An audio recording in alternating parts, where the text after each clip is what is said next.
Bom, boa tarde. Hoje vamos estar iniciando a apresentação de duas tecnologias bastante importantes. A princípio, vamos passar os integrantes do grupo, né? Caio, Rafael, Alexandre Camilo e René de Oliveira Torres Júnior, que sou eu. O professor da disciplina é Alan. E eu vou estar apresentando a tecnologia NFC. Bom, a princípio, vamos começar com o significado da tecnologia NFC.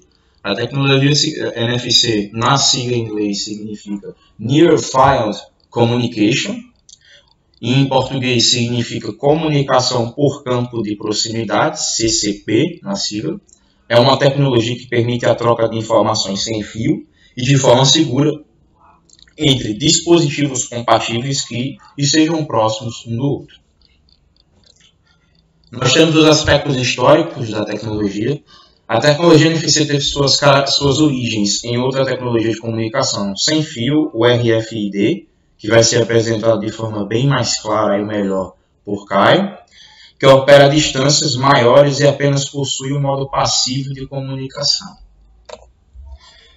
Bom, nós temos aqui algumas linhas importantes e datas de tempos muito interessantes para a tecnologia NFC. Primeiro, a gente tem 1983, a primeira patente sobre RFID é concedida a Charles Wylanton. Em 2004, a Nokia, Philips e Sony estabelecem juntas o Near Field Communication Forum, tem aí a imagem do fórum NFC da tecnologia. Em 2006, a especificação inicial das etiquetas passivas de NFC. E em 2006 também é lançado o Nokia 6131, o primeiro telefone com tecnologia NFC. Em 2009, tem as definições dos padrões de comunicações ativas e transferência de contatos URL handover para Bluetooth. Em 2010 é lançado o Samsung Nexus, que é o primeiro telefone NFC com Android 2.3, está aí ao lado.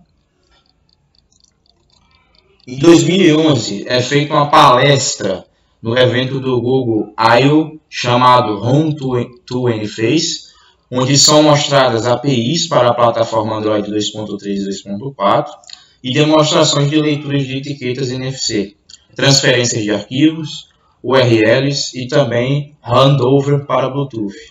A versão ano do sistema operacional móvel Symbian passam a suportar a tecnologia NFC também em 2011.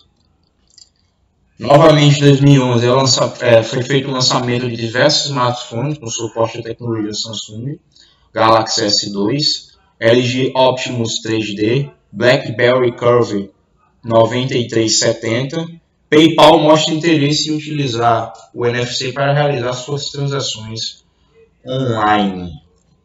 Bom, vamos começar também com um conceito bastante importante, que é praticamente o que é o NFC. Bom, o NFC é uma tecnologia de comunicação sem fio, presente em diversos smartphones. Seu funcionamento é diferente do Bluetooth e do Wi-Fi, entre outros quesitos. Por quê? Porque ele requer uma aproximação de dois dispositivos. A especificação oficial menciona a distância máxima de 10 cm. Então vamos lá. O Bluetooth ele tem uma distância assim, relativamente grande para conexão de aparelhos. Então vamos dizer, o Bluetooth é utilizado hoje para transferência de arquivos, para conexão de controles de videogame com outros aparelhos, ou com o próprio videogame também, claro. Com vários tipos de configuração que não exige uma grande proximidade do aparelho que possui a tecnologia Bluetooth, como no caso do NFC. O Wi-Fi, por exemplo, é outra tecnologia que você não precisa estar tão perto do aparelho para conseguir usufruir do benefício da tecnologia.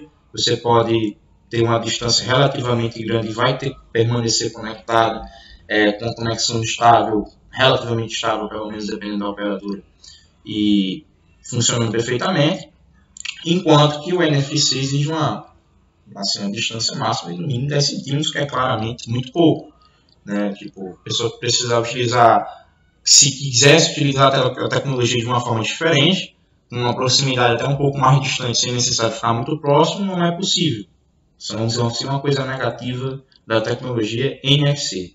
Então vamos continuando. O recurso é configurado para operar em raios mais curtos.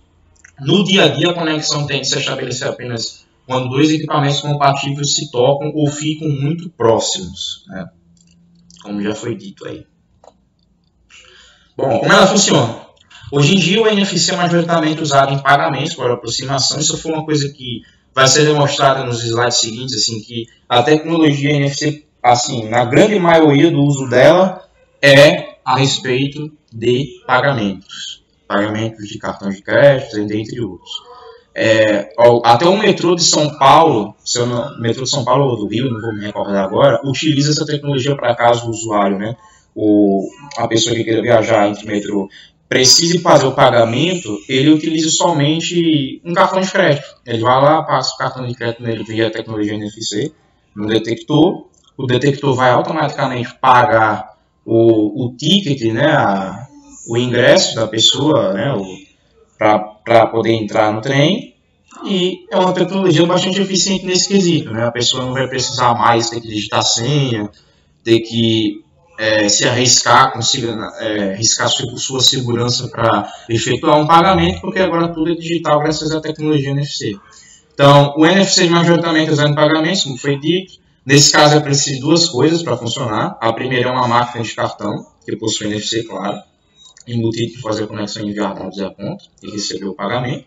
Já a segunda é que o comprador tem um dispositivo que tem o NFC e conecta a uma conta bancária ou carteira digital. Esse dispositivo pode ser um cartão, um smartphone ou até um smartwatch. O smartwatch também tem uma tecnologia bastante nova, que é basicamente um relógio digital, um relógio esperto, que basicamente é a tradução do nome, né, em inglês, que tem várias tecnologias avançadas, praticamente um Android, só com uma versão em miniatura, onde você pode colocar um alarme, ver a hora do dia, ver o nível do batimento da pessoa. É muito utilizado por pessoas que fazem crossfit, que correm, que andam por aí. É bom ressaltar essa tecnologia também. Além do pagamento, o NFC no celular pode ser usado para a transferência de dados entre dois celulares, de forma semelhante ao Bluetooth. Claro, ele é muito menos usado pela limitação que foi dita pela distância dos aparelhos e por não ser uma tecnologia muito rápida, né? Já que o Bluetooth é bem mais rápido, a distância é bem maior, então tem necessidade de pessoas usar o NFC para isso. O NFC ainda pode ser usado para aparelhar o smartphone com outros dispositivos, como fone de ouvido, câmeras e smartwatches. Outra possibilidade de uso para a tecnologia é abrir fechaduras e portas de carro por aproximação. Para isso, esses outros objetos aparelhos precisam ter chips de NFC. Então, tá aí outra tecnologia, outra coisa interessante da tecnologia do NFC. Você, em vez de precisar vamos dizer, de uma chave, você chega lá no seu carro, encosta em algum aparelho que tem essa tecnologia, pum, o carro abre. Você não precisa ter que destravar o carro com uma chave. Ele vai chegar lá e vai destravar automaticamente para você, porque vai reconhecer que é você. Porque o NFC vai estar colocado na sua chave ou no seu aparelho que você esteja com essa tecnologia, que está configurado, previamente configurado. Ou você, por exemplo, quiser abrir uma fechadura da sua casa, você chega lá na sua casa, não precisa ter uma chave, você chega lá, encosta o aparelho e a porta abre automaticamente para você e depois tranca depois que você entra em casa. Tecnologia interessante, até para casas do futuro, quem sabe, não utiliza esse tipo de tecnologia.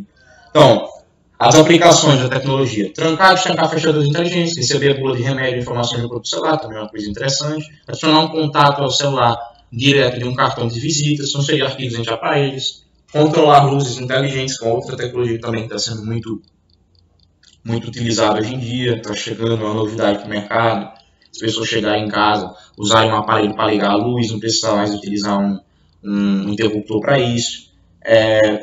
Passar acesso ao Wi-Fi sem compartilhar a senha é outra coisa interessante, até para ter mais segurança, a pessoa não precisar digitar a senha para outra pessoa, para ficar exposta a risco de ter o roubo de Wi-Fi por alguma pessoa maliciosa, etc.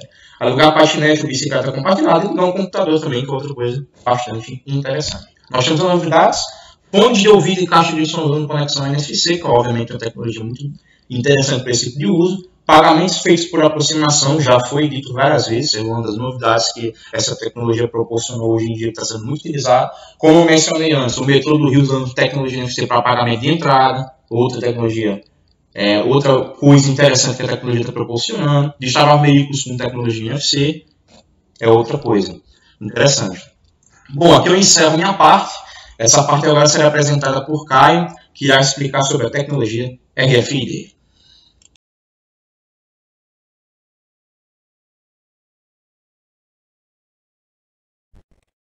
Boa tarde a todos, eu sou Caio Rafael e eu vou falar um pouco sobre RFID.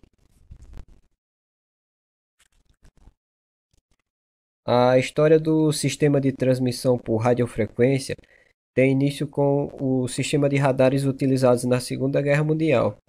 Nos anos de 1930, uma das maiores dificuldades do Exército e Marinha era identificar seus alvos, tanto no ar quanto no mar e na terra. Os países como os Estados Unidos e o Japão usavam sistemas de radares para identificar a aproximação de aviões e preparar a defesa antes dos ataques inimigos. Só que nessa época eles tinham dificuldade de diferenciar os aviões aliados dos inimigos. Os alemães descobriram que se seus pilotos fizessem uma determinada manobra, no caso 360 graus ao longo do eixo de simetria, quando estivessem retornando à base, eles iriam modificar o sinal de rádio que seria refletido de volta ao radar.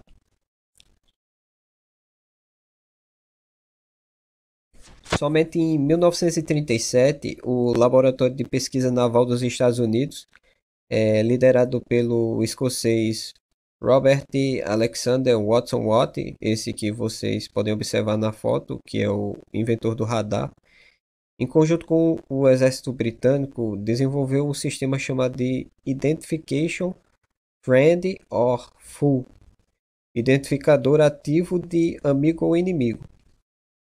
Todo avião britânico recebeu um transmissor que, ao receber sinais das estações de radar, começavam a transmitir um sinal de resposta.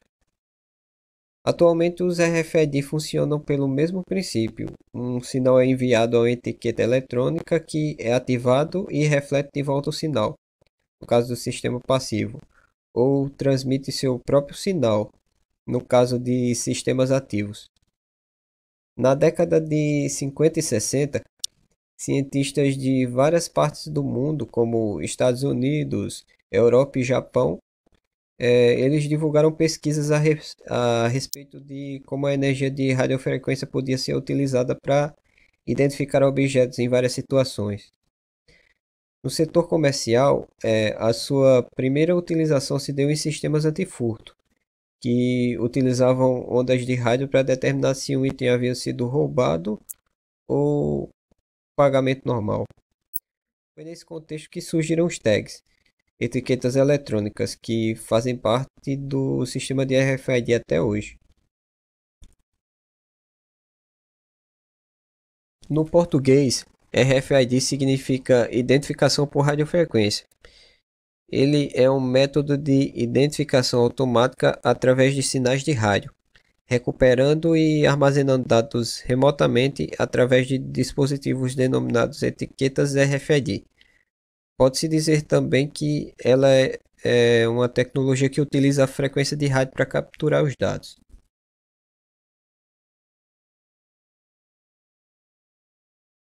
Basicamente, o sistema de RFID possui dois componentes: o transponder, que se situa no objeto a ser identificado, e o leitor, que dependendo da tecnologia usada pode ser um dispositivo de captura de dados ou de captura e transmissão de dados.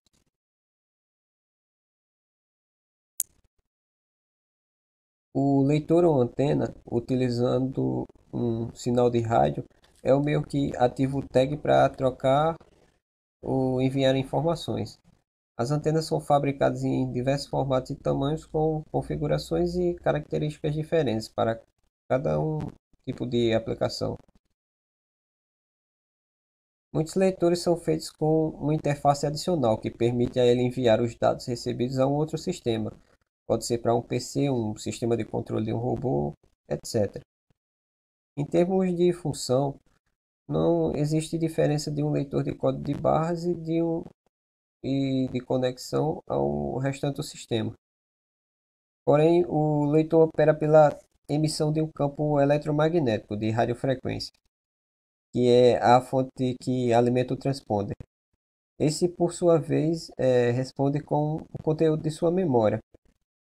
Ao contrário de um leitor laser, por exemplo, para código de barra, o leitor não precisa de campo visual para realizar a leitura do tag, podendo ler através de diversos materiais, como plásticos, madeira, vidro, papel, cimento, etc. Quando o tag passa pela área de cobertura da antena, o campo magnético é detectado pelo leitor. O leitor então decodifica os dados que estão codificados no tag, passando-os para um computador realizar o processamento. Esse tipo de configuração é utilizado, por exemplo, em aplicações portáteis.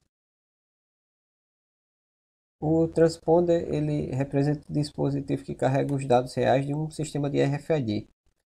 Ele consiste normalmente em uma antena e um microchip eletrônico. Quando o transponder, que não possui geralmente sua própria fonte de energia, uma bateria, não está dentro da frequência de resposta de um leitor, ele é considerado totalmente passivo. O transponder é ativo somente quando está na mesma frequência de um leitor. A energia requerida para ativar o transponder é fornecida a ele através de antena, que também transmite o pulso e os dados. Os transponders estão disponíveis em diversos formatos: pastilhas, argolas, cartões e por aí vai. Os materiais utilizados para o seu encapsulamento, que pode ser plástico, vidro, epóxi, e o tipo de tag também é definido conforme a aplicação, o ambiente de uso e a performance. Nesse esquema aqui, podemos observar que o leitor transfere energia sem utilização de fios e induz corrente na bobina da tag, que por sua vez ela faz com que o chip leia as informações e envie elas para o leitor. É, Existem duas categorias de RF tag: ativos, que são alimentados por uma bateria interna e tipicamente permitem processamentos de escrita e leitura, e os passivos, que operam sem bateria. Porém, sua alimentação é fornecida pelo próprio leitor através das ondas eletromagnéticas. O custo do RF tags ativos são maiores que os passivos, além de possuírem uma vida útil limitada de no máximo 10 anos. Os passivos têm teoricamente uma vida útil ilimitada. Os tags passivos geralmente são do tipo só leitura, read only, usados para curtas distâncias. A capacidade de armazenamento também varia conforme o tipo do microchip. Por exemplo, em sistemas passivos as capacidades podem variar entre 64 bits e 8K. Aqui podemos observar os componentes existentes em um modelo do microchip RFID. Esse modelo possui um núcleo de ferrite, antena de cobre, um chip, uma bobina, entre outros. Existem vários princípios diferentes para operar sistemas de RFID. Os princípios mais importantes são o acoplamento indutivo e o acoplamento backcaster.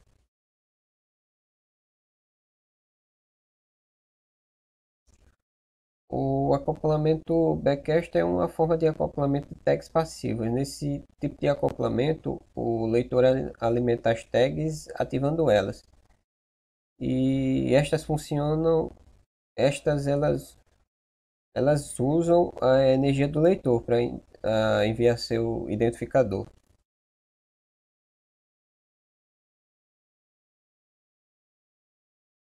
Para que o leitor decodifique os dados, ele precisa filtrar o sinal que está transmitindo. O acoplamento por backcaster funciona como um espelho. É, o sinal que o leitor envia é refletido com o identificador da tag, se esta estiver na sua área de alcance. No acoplamento por backcast apenas haverá comunicação half duplex.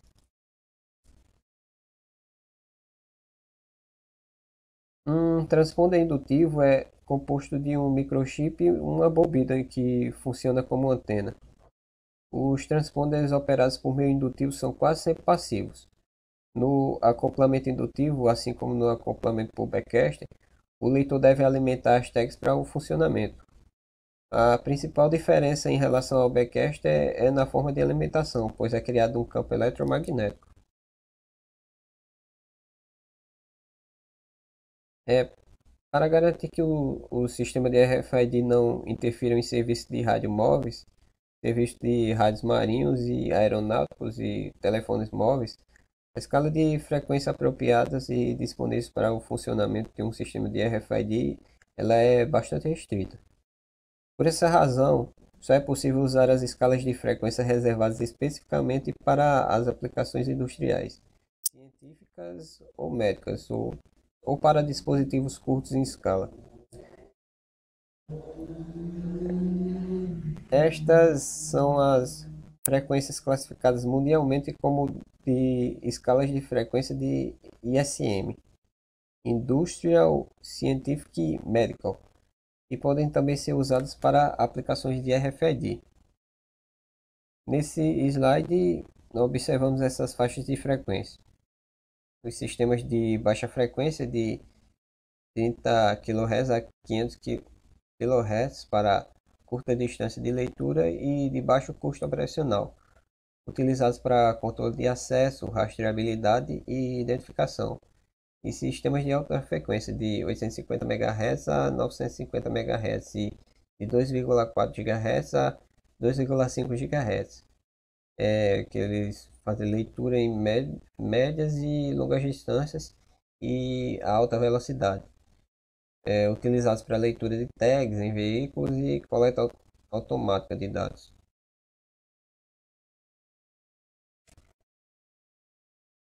Em relação às aplicações, existem aplicações do setor industrial, pode ser usado na indústria dos meios de transporte, também em pedágios. As empresas aéreas também podem usar leitores estáticos, colocando o RFID nas bagagens. Isso diminui o número de bagagens perdidas. No setor comercial, leitores de RFID móveis instalados em aparelhos do dia a dia, como celulares, caminhões que fazem o serviço de entrega de mercadorias equipados com sistemas de radiofrequência e gerência de estoques e armazéns. Já as aplicações no uso da gerência de bibliotecas, entre esses serviços é interessante implantar o RFID com autoatendimento, controle de acesso de funcionários e usuários, devolução, empréstimo, estatística de consulta local, leitura de estante para o inventário do acervo, localização de exemplares mal ordenados no acervo, localização de exemplares em outras bibliotecas da rede, recatalogação, entre outros. Quanto à segurança associada ao controle de acesso, é, no caso, restringindo a área para quem tiver uma tag com determinadas informações.